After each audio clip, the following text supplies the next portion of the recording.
કેમ છો બધા મજામાં ને? ચાલો આજે આપણે બનાવીશું છોકરાઓની ડિમાન્ડ પર પિઝા. આ તમારા ઘરે પણ છોકરાઓ હશે તો અત્યારે તો વેકેશન ચાલે છે પાછું, એટલે બધા ડિમાન્ડ કરતા હશે કે પિઝા ખાવા છે. તો આજે આપણે ઇન્સ્ટન્ટ ઘરે પિઝા બનાવીશું. તો જો સૌથી પહેલાં હું લઈ આવી છું, આપણે બહારથી જ બધું લાવ્યા છે, ઘરમાં કશું બનાવ્યું નથી, ઇન્સ્ટન્ટ છે એટલે. તો પહેલાં તો પિઝાના જે બ્રેડ મળે છે એ હું લઈ આવી છું. તો એને આપણે પેનમાં જરીક 1 ચમચ ઘી નાખીને થોડો સાતરી લઈશું કેમ કે કાચું ના લાગે એટલા માટે.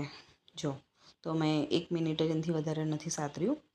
અને પછી સાતર્યા પછી આપણે એને થોડું ઠંડુ થાય એટલે એમાં 1 ચમચી કેચઅપ, 1 ચમચી કેચઅપ ને 1 ચમચી શીઝવન. આમ તો પિઝાનો સોસ ને બધું આવે છે, પણ તમે એકવાર ટ્રાય કરજો, બહુ મસ્ત લાગે છે. અને બીજું કંઈ ઘરમાં હોય કે ના હોય, કેચઅપ તો હોય જ, અને ડુંગળી ને ટામેટું તો હોય જ, બરાબર. કેપ્સિકમ બી ઓપ્શનલ છે, જો તમને ફાવે અને હોય ઘરમાં અવેલેબલ. એવું નહીં તમારા ઘરમાં પછી બીજું બી હોય, જો જેવું કે મકાઈ છે તો પણ તમે નાખી શકો છો.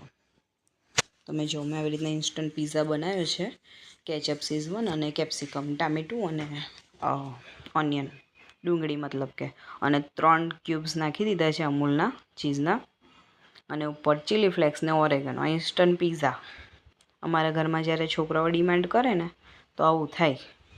એટલે આજે મેં કીધું કે ચાલો, મારા જ ઘરે આવું નથી, બધાના ઘરે જ આવું હોય છે. તો આજે મેં કીધું ચાલો ફટાફટ ઇન્સ્ટન્ટ પિઝા બતાવું એમને. અમારા ઘરે તો આ પિઝા બધાને બહુ ભાવે છે, એટલે પછી છોકરાઓનો થાય એટલે મોટાનો બી થાય જ.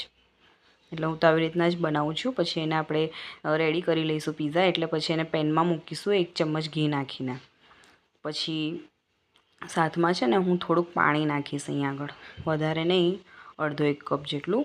તો કેવું છે કે આ નીચે પિઝા ચોંટે નહીં, અને જે બળી જાય ને જે કડક થઈ જાય ને એ નહીં થાય. એનાથી એકદમ થિકનેસ એટલે આપણે ઓવનમાં બનાવીએ ને એવી રહેશે. અને ચીઝ ને બધા જે આપણા સબ્જી છે ને બધું આમ સરસ રીતના એ થઈ જશે, આમ 50% પાકી જશે.